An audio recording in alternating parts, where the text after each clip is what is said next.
Assalomu alaykum barchaga. Mana diskani qarasanglarchi, boplab qo'yibdilar, lekin podbor qilishda adashmabdilar. Haqiqatdan mashinani fitini normalniy ochib qo'yibdi.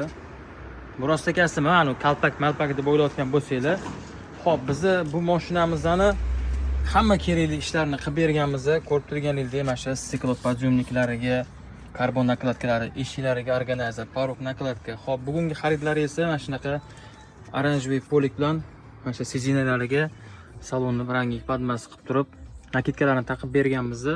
Poliklarimizni orqa taraflarini e'tiboringizga havola etamiz. Zavoddan холодильник защита ham qo'yib ketganmiz. Xo'p, barcha xol, remen переходник, rul kojniy bo'lgan hisobiga mana shunaqa silikon rulchi xol va albatta telefon holder qilib berganmiz. Kojniy mana shunaqa original pulchi xollari ham наличиda bor. Sizlarga ham shunaqa sifatli xizmatlar kerak bo'ladigan bo'lsa, Lisian marketga murojaat qilaverasizlar. E'tiboringiz uchun rahmat.